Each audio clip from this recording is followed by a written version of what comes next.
guest today, Roy Barnes, is the Deputy Director for Fulton County Water Reclamation Department. He has come up with groundbreaking solutions for the various water-related issues. He is a pioneer in innovation in the industry. So, firstly, Roy, if you can please tell us more about your role as Fulton County at Fulton County Reclamation Department. Yes, thank you, Andrew. We here at Fulton County, we have a very large system, and I'm responsible for the sewer system, the collection system, and the wastewater treatment plants. We have about 2,100 miles of collection system. Fulton County is the largest county and the largest state east of the Mississippi. A lot of people don't realize how big Georgia is, but it is a fairly large state that goes all the way out to the Atlantic Ocean. Here in Fulton, we are kind of unique. We have a northern section of the county, and then right in the middle of the county is the city of Atlanta, which they monitor, they own, and process their own wastewater treatment. And then south of the city of Atlanta, we pick up back again and go into the area that we call South Fulton. And through these areas, it's very interesting. We have a lot of different types of topography. The areas that we've been concentrating on and trying to reduce the amount of inflow and infiltration into our system, which is what I've been focusing on for the last 3 years, are the areas located close to our rivers and streams and in some of the low-lying, marshy swamp areas that we find ourselves in South Fulton. And so that has led to a big drive to overcome and reduce inflow and infiltration, and subsequently reducing the amount of sewer spills that we have. Perfect. I mean, well, you just answered my next question, which was, what are some of the major issues that you currently are dealing with in your system? So if you could tell us more about the watertight manhole system. Yes. When I came on board, we as a county were experiencing a lot of sanitary sewer overflows, what we call SSOs. And I decided to take that on as a major project. One, as responsible for the collection system, I take it personally. And every time we have a sewer overflow, it's like a blight. So I said to the public works director, hey, I'm really going to take some initiatives and take this on, because for one, it's kind of gross when you have the sewer on the streets and so forth. And so we we have a very good flow monitoring crew, and I started to team up with them, and they had a lot of data, and a lot of people, they collect the data, but it just sits there and really nobody does any type of analysis. So I asked them to do some analysis on it and trying to figure out, where is all this water coming from? Why are we experiencing a lot of these sanitary sewer overflows? And they did some analysis, looked at the various basins that we were in, and showed that a lot of it was due to inflow coming into the system. And the difference between inflow and infiltration is that inflow is water from outside the system. Infiltration is when you have cracks and dislocated joints, and you got a lot of groundwater infiltrating into the system. Mm-hmm. So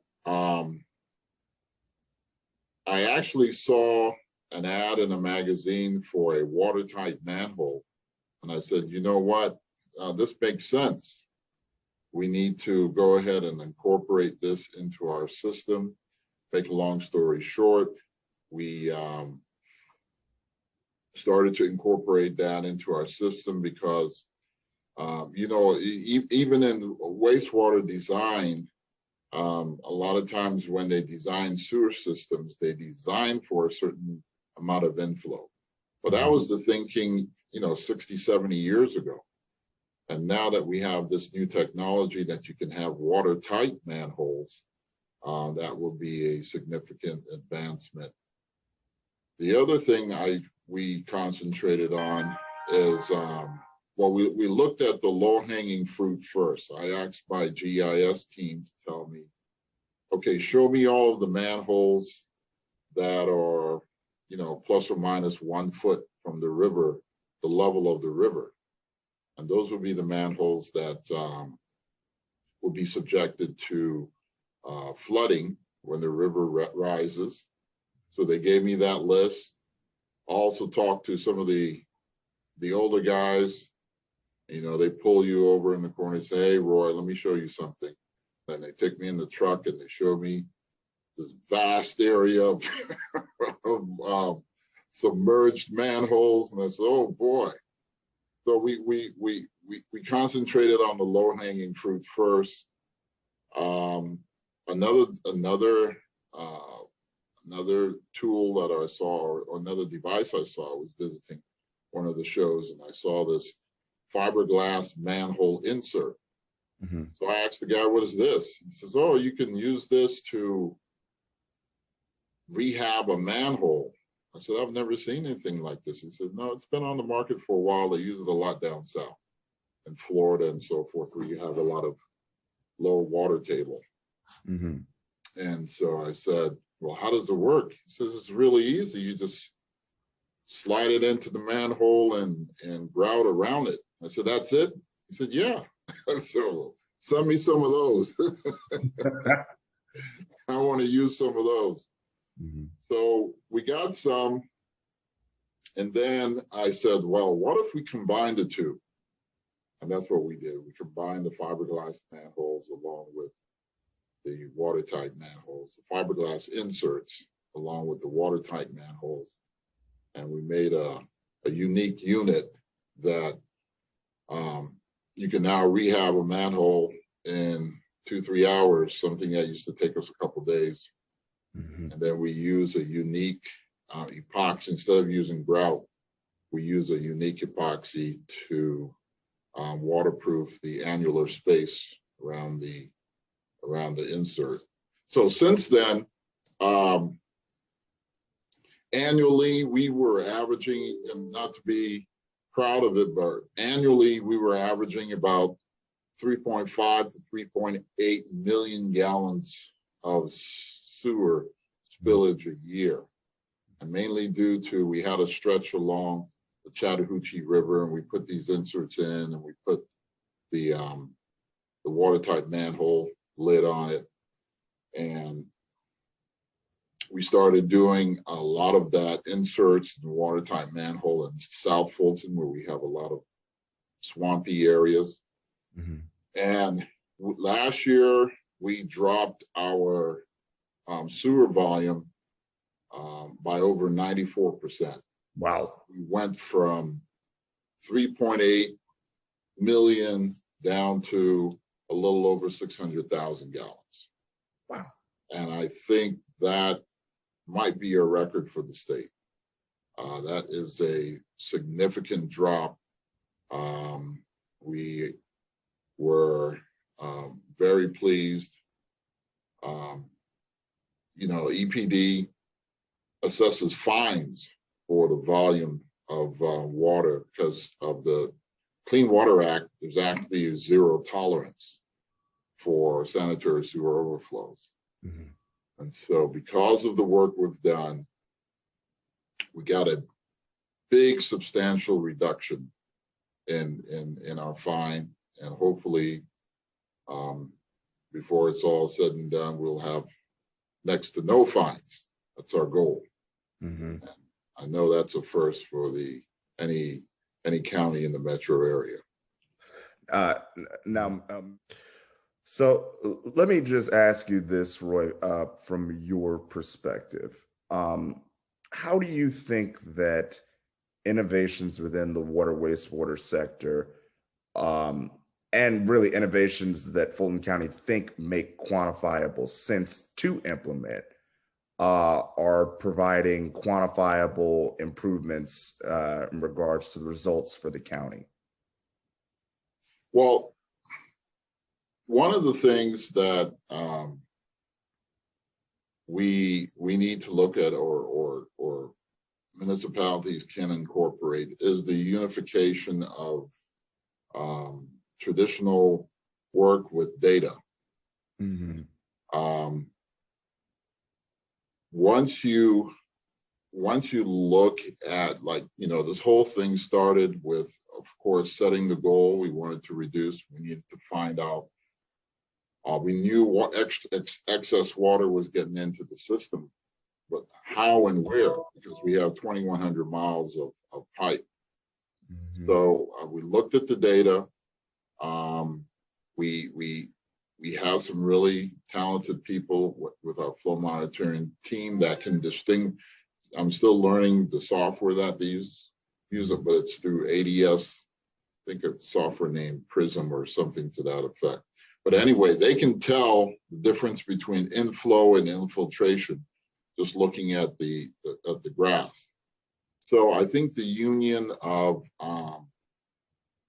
data, of course, common sense, and being willing to look at new innovative ideas can give modern day municipalities really good tools on how to address, common problems. Mm-hmm. And then what do you think the future looks like within the industry in terms of innovation? Yeah, I mean, if you could just elaborate more on where you kind of see things evolving within the industry. Where I see things for the collection system on just basic sewer systems, mm-hmm. is the technology in pipe technology. Mm-hmm. We here at Fulton County, I have a lot of experienced engineers, and anytime we have a pipe that we need to replace, let's just get some ductile iron. Let's just get some iron pipe. I said, why are we putting iron pipe into the system? Ductile iron was invented in 1873 or 1872 or so forth. There's a lot of new engineered plastics and high performance pipe. So we're steadily using this new technology and implementing composite pipe. You get higher C factors, you get corrosion resistance, fog resistance.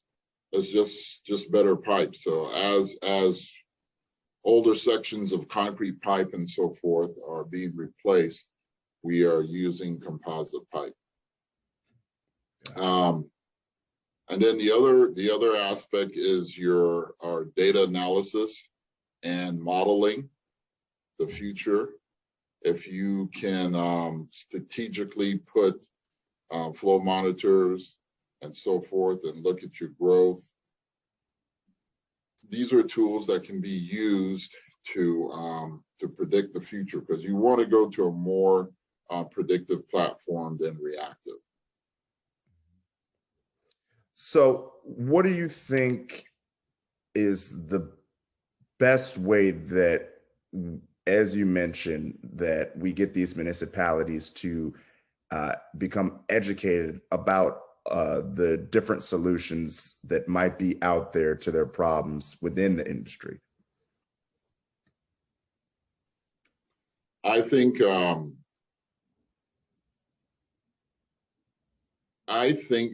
having presentations at these trade shows is really beneficial, because you have a concentrated group of water and sewer professionals, and you're able to receive, you receive this advanced knowledge and technology at one place. I also pay attention to a lot of the top trade magazines. I make it my responsibility to review and look at all the new articles and all the new technology that's coming out. Mm-hmm. And then combine that with common sense. Mm-hmm. But stay on top of what's happening in the industry. Mm-hmm. and look at different ways. Now there's a like I said, there's a lot of data out there, and there's a lot of information, but you got to look at your circumstance and pay attention to the foundation and the basics, and then see if that data can help you. Because if you spend a lot of time just analyzing, what is that now? Sometimes you can get paralyzed by just looking at the data and then not going out. But I go out in the field every Friday. I go out in the field, sit down with the guys, and show them exactly and let them understand what the goal is and what we're trying to do. And they've seen the results, so everybody's excited. Everybody's excited. I mean, these are areas that we've had problems with for 30, 40 years. I said, Roy, you're the first one that came and has done anything, and we can see it. So it's really a pleasure to share the success with them, and they can see what's happening. So in your opinion, as an innovator within the industry, Roy, what do you think we can do to encourage innovative thinking throughout the industry, particularly in workforce development and training?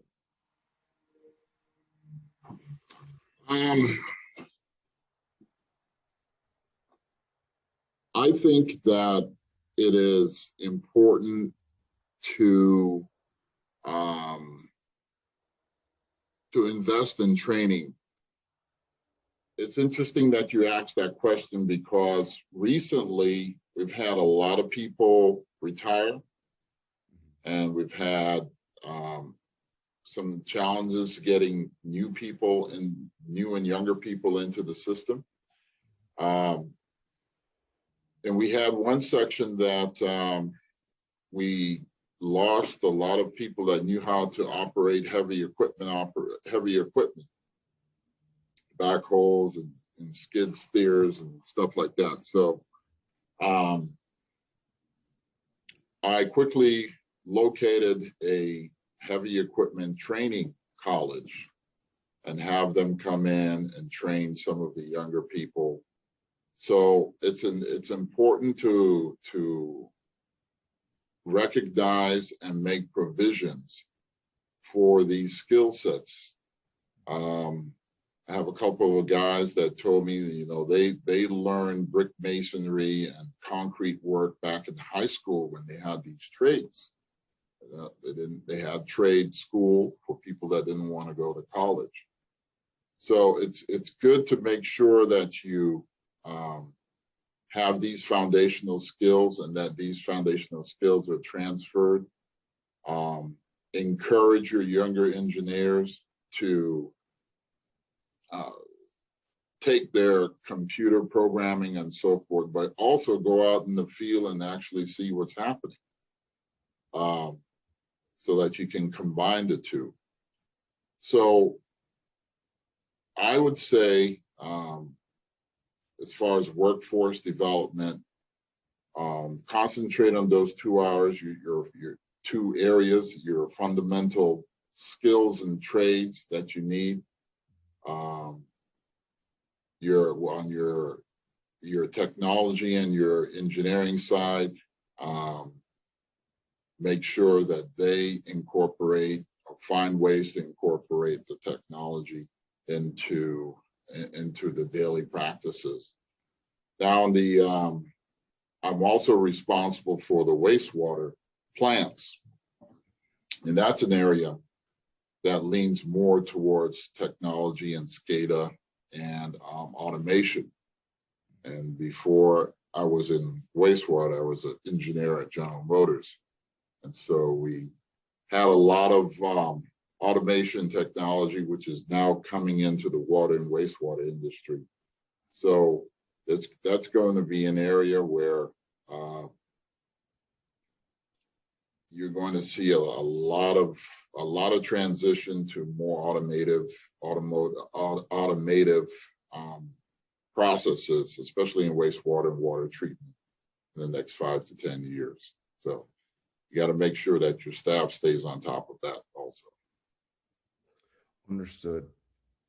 Well, thank you so much, Roy, for giving your insights and joining us on another episode of Making Waves with Slater Infrastructure Group. Truly appreciate your time today, and looking forward to potentially bringing you on in future episodes once again. Thank you. Sure thing. It's been my pleasure. Mm-hmm.